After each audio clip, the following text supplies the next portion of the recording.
When Ron went to see Noah's Ark in 1977, he realized there was nothing he could do at that point in time. So it's as if God had impressed him and placed a burden on his heart to find the crossing site and where the Exodus took place. So that's when he rented an airplane in Eilat. And from this airplane, he flew up and down the shore of the Gulf of Aqaba to see if he could find a wadi that would allow the Israelites to come across. So as he flew up and down, he saw this huge beach, which was Nuweiba. And what he did after that was, when they flew back, they drove down and began to dive. Now, it was a miracle that they were allowed to do that, because God had this happen exactly when Israel was in control of the Sinai Peninsula.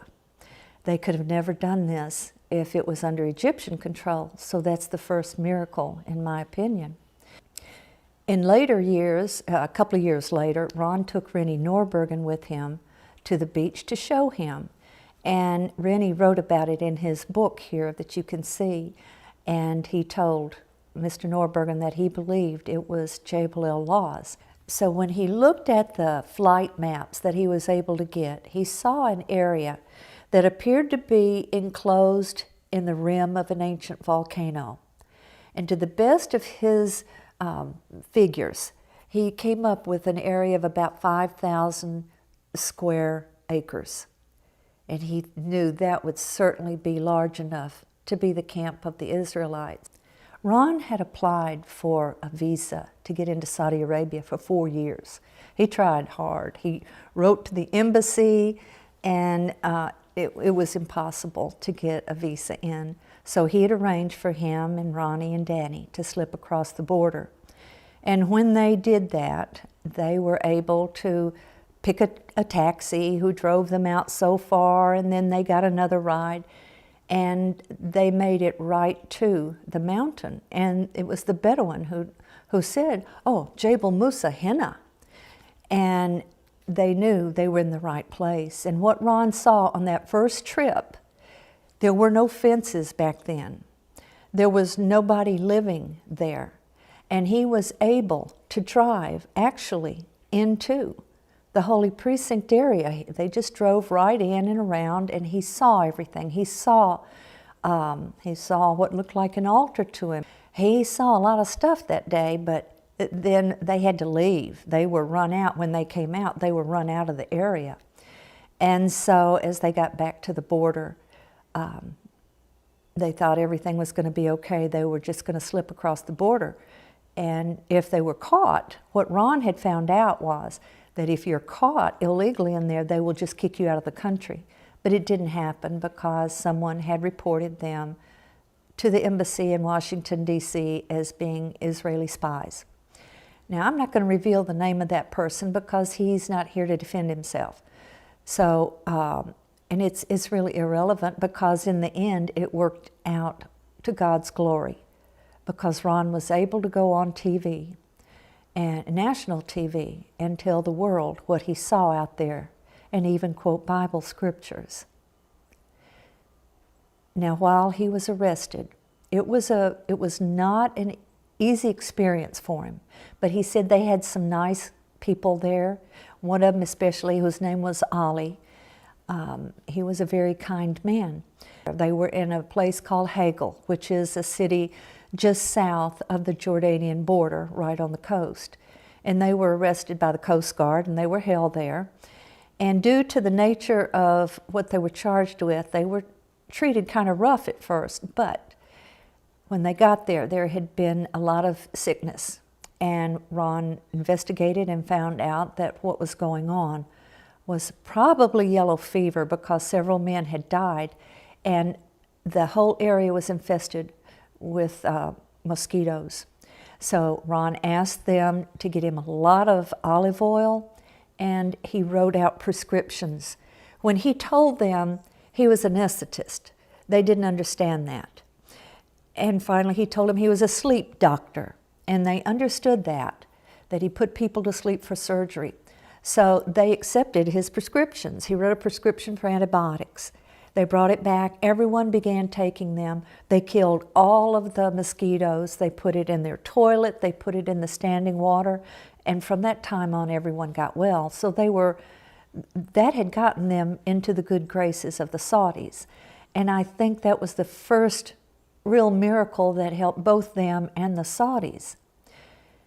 Now, another interesting story is three Saudi investigators came to Ron, and they were pounding him. Why do you think Musa would have brought the people to here? There's nothing here. Show us your evidence. And they put him in a helicopter, only Ron and these three men. And they said, you show us where you think the crossing took place. And Ron took them. He could see across the Gulf, he could see Nuweiba. So what he did is he pointed them down to a place to land right on the beach opposite Nuweiba. And when they got there, the second miracle happened, because it was an absolute miracle. Right where they landed was a column still standing on the beach that matched one Ron had found on the Egyptian side a few years earlier. Only the one on the Egyptian side had all of the writing eroded where it had laid in the surf. And when these men saw this column and saw that it had ancient writing on it, I think that this gave Ron a lot of credibility and really saved their lives. That's what I believe. And so then when they went back, Ronnie was not doing well at all. Ron knew that Ronnie was about to crack, and Ronnie says, I've got to get out of here, and Ron knew they had to make an escape. And he said, okay, we'll do it the next Thursday or whatever it was. But he said, oh no, we can't, because Ollie's on guard. And if we escape while Ollie's here, they'll kill him. And so Ronnie said, okay, we'll wait. But that was the Thursday. That Wednesday, the day before they were going to try to escape, was when they came to him and they said, Halas, it is finished. You're going home. And at that point, they were turned over to the Jordanians for 3 days, and then they came home. They were in prison there for a total of 75 days in Saudi, and then 3 additional days in Jordan. Ron was unable to bring home any documentation, but he believed that the column contained the name Solomon, Mizraim, Edom, death. After Ron and the boys got home from being in prison, Ron swore he would never go back there again. He was aware of the dangers now. But in late in 1984, Ron met a man named David Fasselt, who wanted to go see Noah's Ark. And this story sort of interlocks with this, because also about that same time, a man from Saudi, who he later learned was a prince and probably related to the king in some point, in some way, I don't know how, contacted Ron, and he said, I've heard your story, and ever since I've heard it, I can't do anything. I cannot function. I have to see this mountain. His name was Samran al-Materi, and he lived in Tabuk. And we were told that he was a prince of Tabuk. I don't understand the connections, so I can't go into that. But Samran actually flew to Nashville and visited with Ron. And he said, you have to take me to this mountain. I'll get you visas. I'll get you out there. I have to see it. And Ron said, well, I'll tell you what, why don't you come to Noah's Ark with me? I'm taking a man there. And this was at the end of March in 1985. So Samran went out to Noah's Ark with Ron when he took David Fasselt out there, and there was snow on the mountain and covering Noah's Ark. But Samran believed, this man is telling the truth. There is something here. And that gave him even more more credibility with Samran. So Samran said, you've got to come on, I'll get you visas. Mr. Fassel, you can come too. Because he had seen David Fassel working some of his magic with his equipment, his detection equipment. So they all went out there. And when they were out there, they were guests of Samran. They had a contract to do some work on mining purposes. So when they were out there with a dig crew, they they dug into this one area that Ron believed was a well. And at 20 feet down into that well, they found a gold bracelet. And it was at that point that they were all put under house arrest again. They found a lot of things when they were there because they were given free run of the area. And Ron found a white marble piece that had what he believed was archaic Hebrew on it. And he hid it because he knew that if he showed it to anyone, it would be destroyed. And we keep hoping that someone can find that because, well, it'd be very difficult out there to find anything, but it's still out there, I do believe. After they were put under house arrest, they did bring in an archaeologist from Riyadh who met them at Samran's complex out there. And they looked at David Fassel's videotapes showing the calves on the golden calf altar and different things. And this was the archaeologist who said, these are not found anywhere else in Saudi Arabia, only out here. And when he saw the evidences for himself, that's when the entire area was fenced off and put under archaeological control and made off limits to everyone. After they had everything confiscated from them, for years, Ron was just desperate to try to get photos, all to no avail. It was in the late 80s when we read an article claiming that Mr. Cornuke was claiming he had found Mount Sinai. And at first we were really excited, but then we discovered that he had no plans for him or Mr. Williams, who was with him, to share the photos with anyone. And they had their own story about what happened. And we learned that the way that they found it, because this mountain is not an easy thing to find. It's not. It's like trying to find a grain of sand on the beach.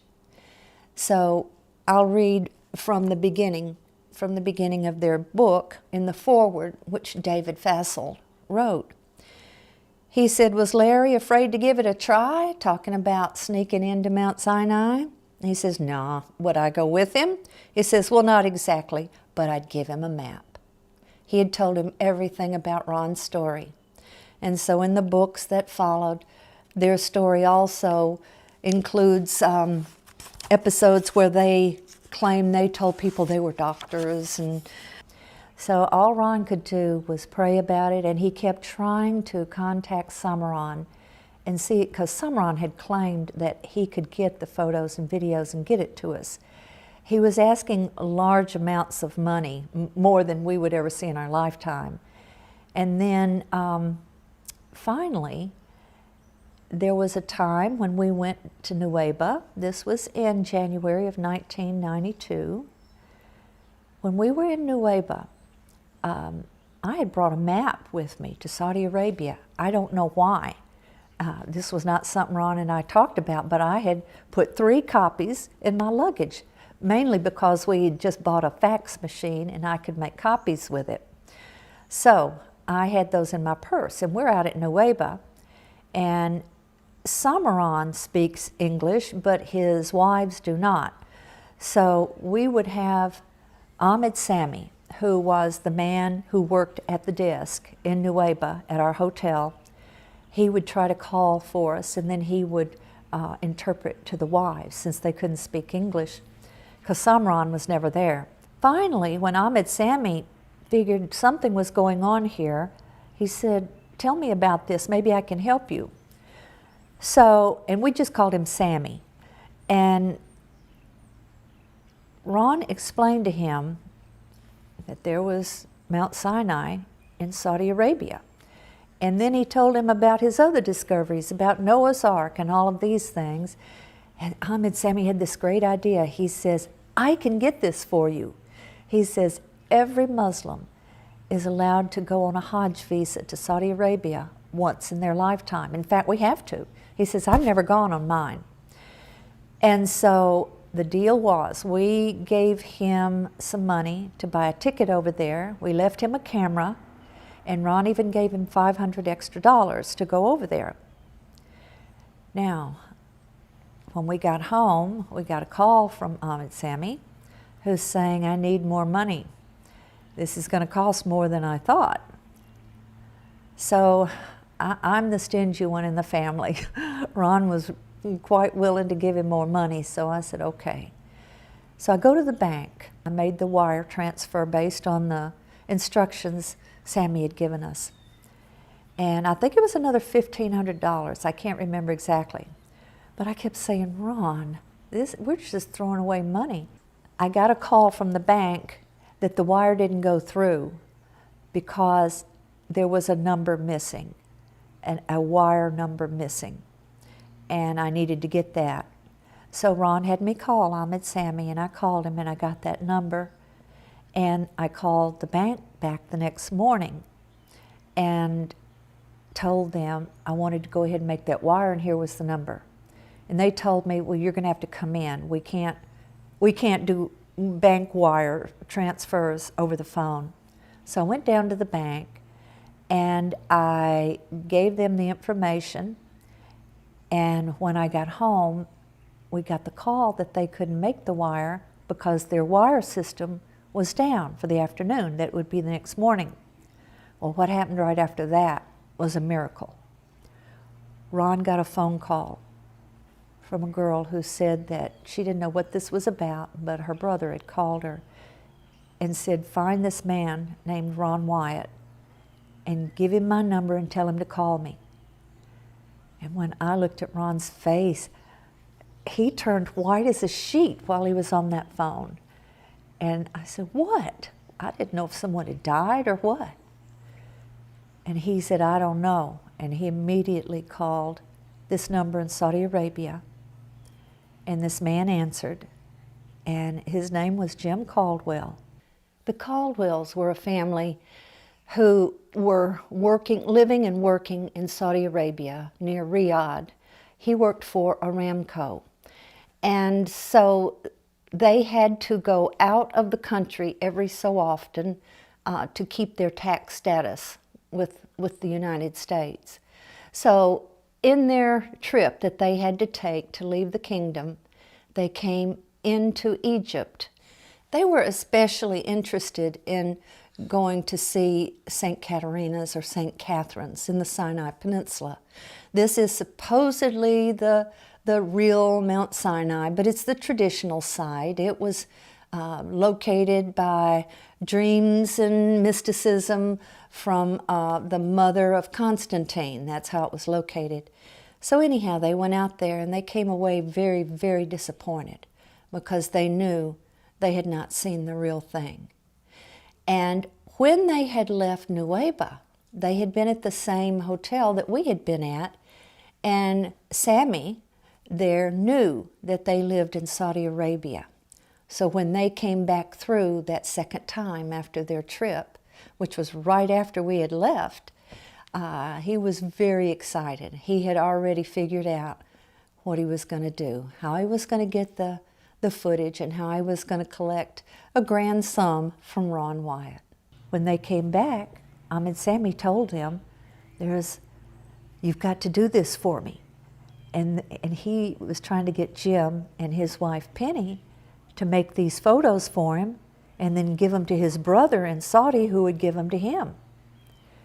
And I'm sure the Caldwells were quite concerned, what is he talking about? And I want to let you hear them tell the story, but I'm going to go ahead and tell it because you can't hear the video real good. They said when they got there, Ahmed Sami told them a story about a man who had just been there, and it had something to do with the Ark and Mount Sinai, and they didn't know what it was all about. But finally, Jim said he figured out that it was Noah's Ark. And Jim said something went off in his brain that his sister had sent him a videotape the year before about a man who said he had found Noah's Ark.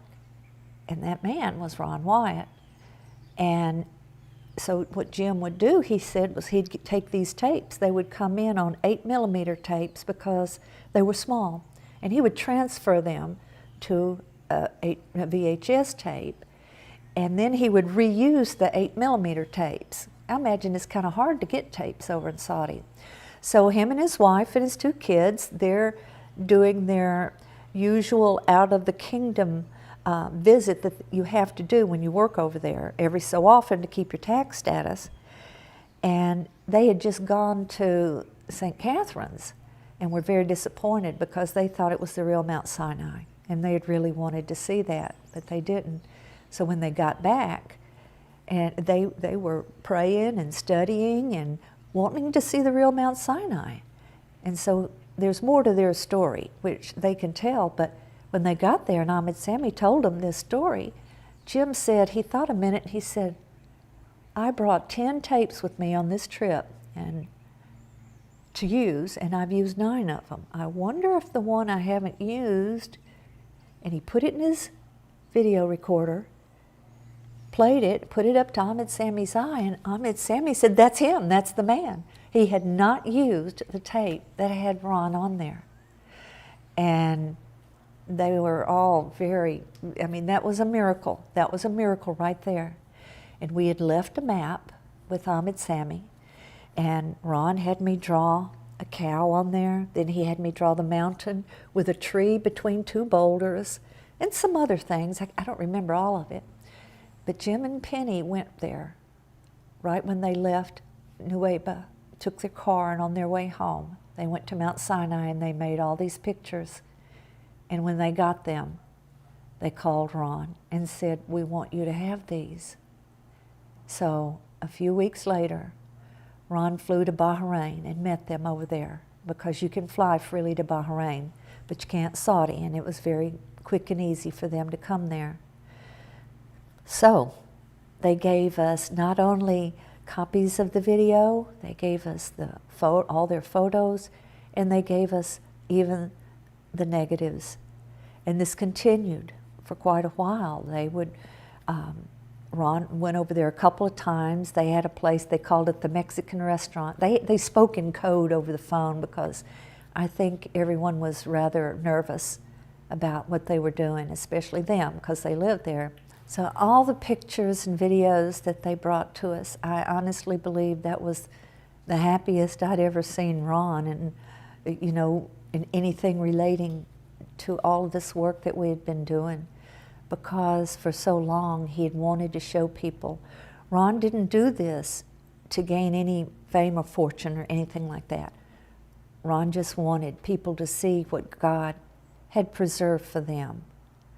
And I don't believe anybody could have done a better job of photographing and videoing back then, back in the early 90s, with the equipment that was available to people back then. I don't believe anybody could have ever done a better job than they did. And I will always be grateful for what they did. Vivica, I will always admire her for what she did, because Vivica Pontin heard Ron speak, I think in Norway or Sweden, and she heard this before he was able to get the photos and everything, and she wanted to go and help Ron have some photos. So that girl, she was single, and she got a job at a hospital in Tabuk, and I don't know how she did it, but she recruited lots of people to take her out to the mountain. And she made all of these photos and videos and just gave them right to Ron. I remember one time there was a young man who was working with her, Toby, and she had gone out to the mountain with Toby, and she had shot a lot of rolls of film, slides. And when Toby and them got back, they found out that Toby's sister back in the U.S. had been in a terrible accident. and Toby had to go back to the U.S. So Vivica gave Toby all of these rolls of film, and when Toby got back to the U.S., we arranged, and I took my mama, and she and I, we drove up to Kentucky and met with him, and he gave us all the film and everything, and they were magnificent. They were the first pictures that we had up close of the altar of Moses in the Holy Precinct area. Vivica was amazing. She went diving. She got some amazing footage while she was diving of what looked to be chariot parts. She said she didn't even see them at the time. What she would do is she would just film. Ron had met her in Cairo and taken her a underwater camera. And so she was just diving and filming and did an incredible job. And so we have what Vivica did. She just gave us everything. And she wanted no credit for anything. She was of the same heart, still is, of the same heart that Ron was. She just wanted people to make it to heaven. We had a man come to visit us from Sweden by the name of Rory. And we got to know him, and he told us about his friend Leonard.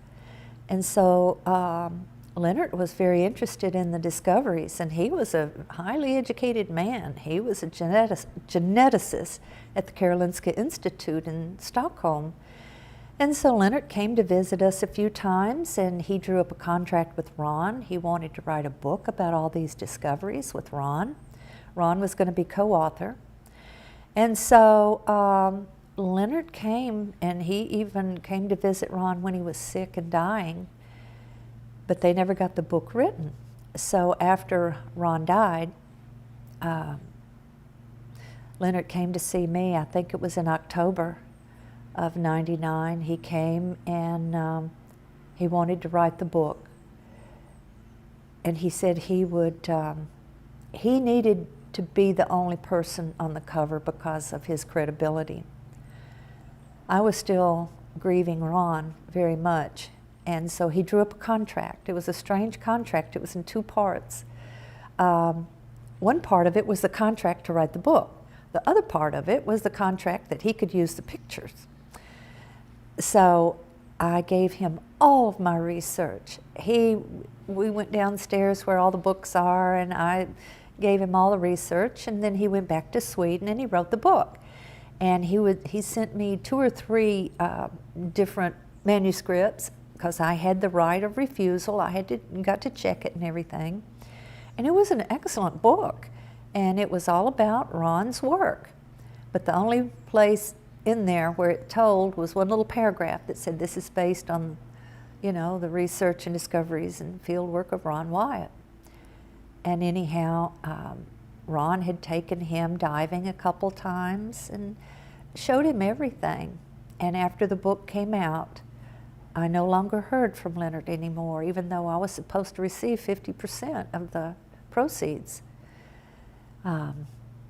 So anyhow, he became pretty well known as a writer for writing all of that, and people think that it was the research of Leonard Moeller, but it was not. It was the work of God through Ron Wyatt, and people need to know that.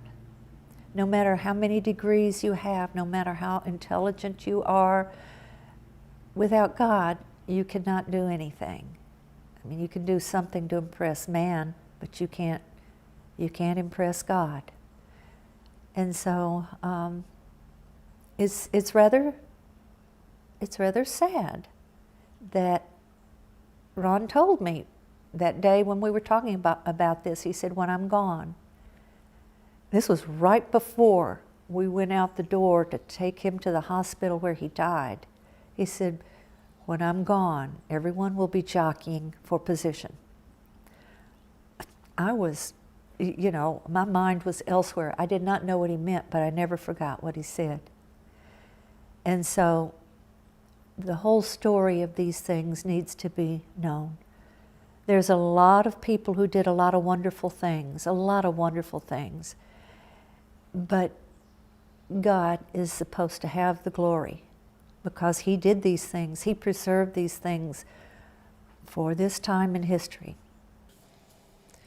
Ron had said many times in his meetings in different places, and to me and to other people, that it was very important that people know that he made the discoveries, because that was the only way people would know that God did it. Because Ron gave God all the credit. Ron knew he didn't do this on his own. He knew that no human being contained the wisdom to find the things that God had hidden from humanity all of these years, and find these things all in such a short period of time. Ron didn't want the credit. It was something, well, for example, I used to think about Moses. Moses had to write the first 5 books of the Bible. He had to write about himself. And one of the things that it says about Moses is that he was one of the most humble men above all. Now, he had to write that about himself, but he was impressed by God to write it. Think about everything that a person who's doing the work of God has to do. And it, in order for God to receive the glory and the credit of such a magnificent thing as this, it has to be stated that God used this person to do it.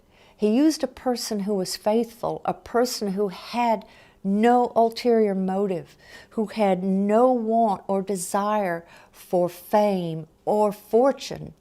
And Ron did not have that. He just flat didn't. And this is all part of God's glory, not of man's.